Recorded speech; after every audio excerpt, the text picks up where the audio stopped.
Good morning, college student. I have one question for you today, and that is, do you struggle with academic stress? If the answer to that question is yes, this video is going to show you some ways that you can utilize exercise as a way to help alleviate that stress. Okay, let's start off with the facts. Did you know that doing 20 minutes of cardio before a hard math test can actually boost your attention and concentration? A HIIT workout can actually improve your task switching and complex problem solving. And if you play a club sport or are a part of a fitness group, you can actually prepare your brain to better navigate unpredictable environments and multitasking. This is a perceived student stress scale. It's a series of 4 questions that determines how well you feel that you are coping with both social and academic stressors. This was originally a 10-question scale, but we've shortened it to 4 questions for the sake of this video. We asked a few other college students the questions from this scale, so let's see what they said.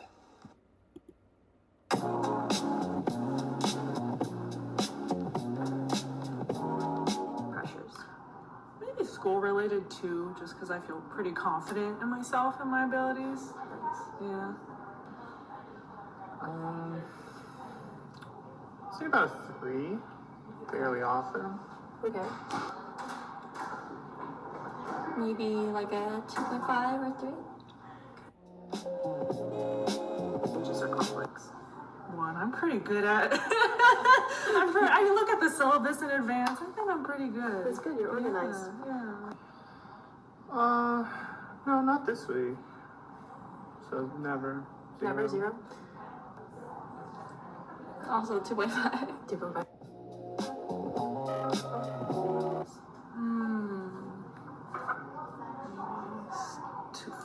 4 is like really confident.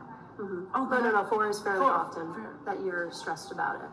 So then maybe still like a 2, maybe even though this quarter was still a little more because I was having an extra class. I still felt I did a good job balancing it all. Yeah. I'd say I sometimes feel confident, so like a 2. 2? Okay. 2.5. That are school related. Mm-hmm. Still probably 1, 2. Still pretty good about it overall. Perfect. Thank you so much. Yeah. Fairly often, like a 3. 3? Okay. 3. Stress. I do. I'm still building muscle though, but I go to Orange Theory maybe 3-4 times a week, and that's been helping me a lot. I feel really good after I go, no matter where I am in the school year. I also been trying to do walks. I like half an hour, maybe not every day, but I try to keep it pretty consistent, and I think it's been helping a lot. Oh yes, definitely a 4 very often. Very often. Yes. Thank you. No. Perfect. Yay! So by now you may have checked in with yourself, or you're at least aware of how another fellow college student may be handling their personal and academic stress. So we want to take a look at some typical ways that college students tend to handle their stress. 79% of students tend to procrastinate when they're stressed. 76% will oversleep or not sleep enough.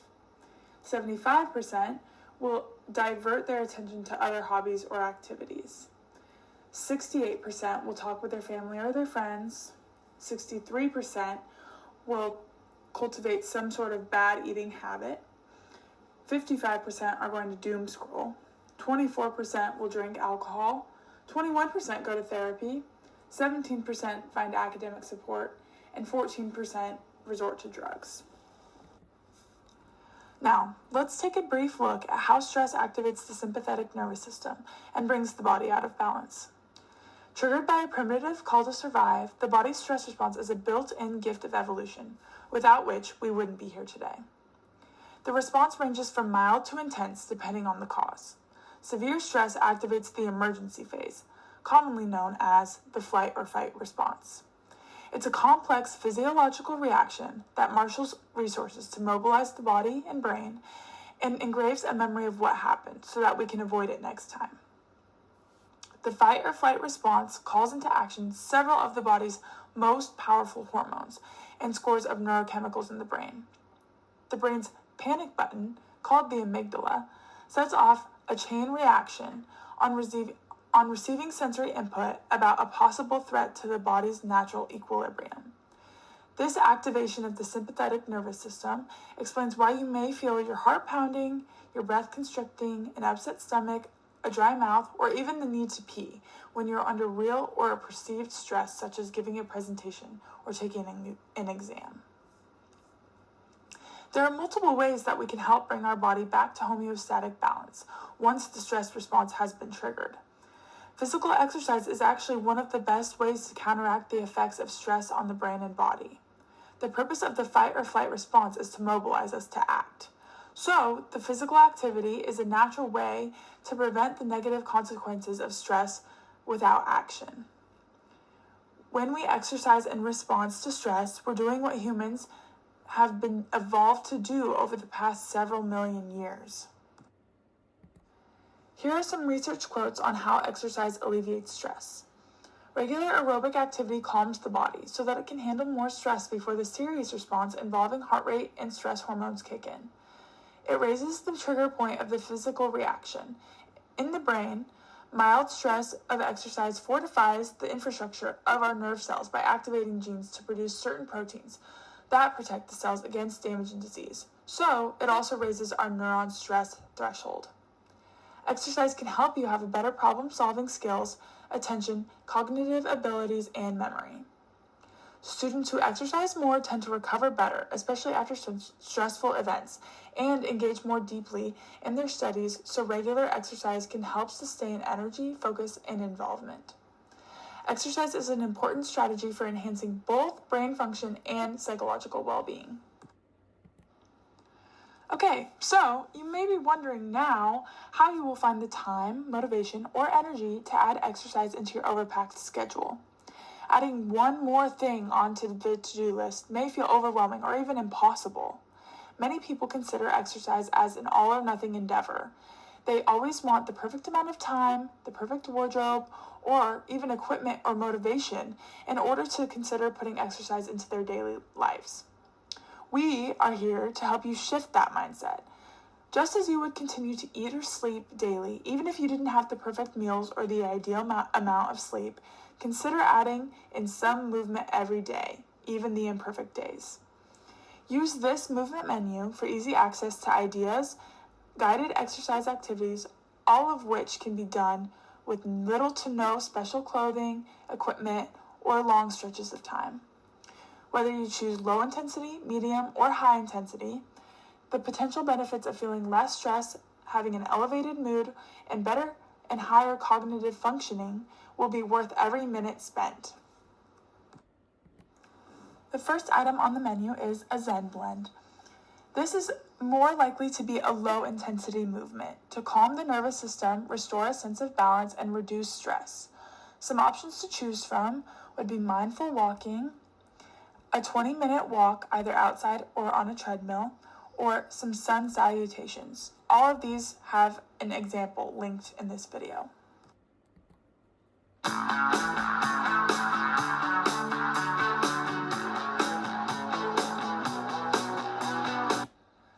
Next up on the menu, we got a serotonin squeeze.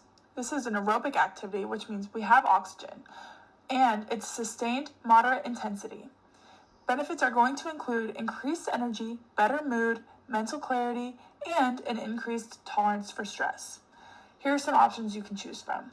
You can go on a 15 to 20 minute run, either outside or on a treadmill, a 20-minute Pilates session, and a 15 to 20 minute elliptical or rowing session.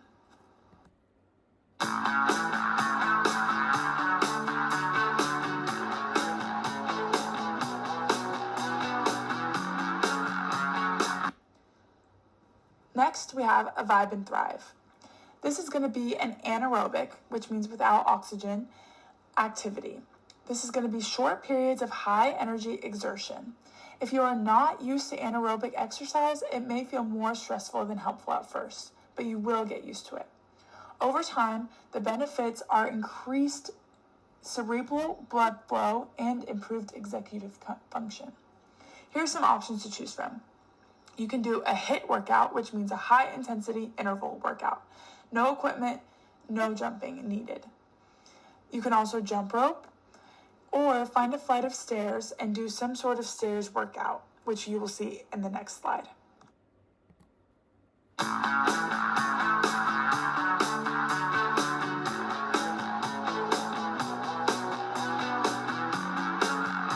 Another great item on our menu is a multitasking matcha. If you're feeling really crunched for time, you can grab your notes, your flashcards, whatever else you need, and head to the gym where you're going to be able to get an exercise in and some study time in. You can do this on the treadmill, elliptical, or Stairmaster. Here's some helpful tips. Remember that your noise-canceling headphones may be helpful to block out distracting music or sounds, and you can listen to your own tunes that help you get your work done. Load up your reading material into audio format, and you can even listen to it instead of having to read while you're working out.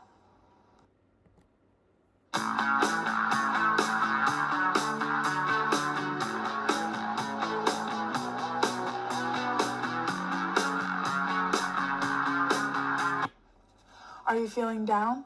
Try our Blues Buster.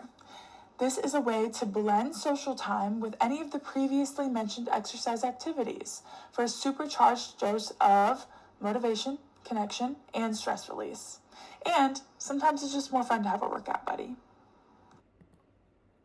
We've earned our workout smoothies. Cheers!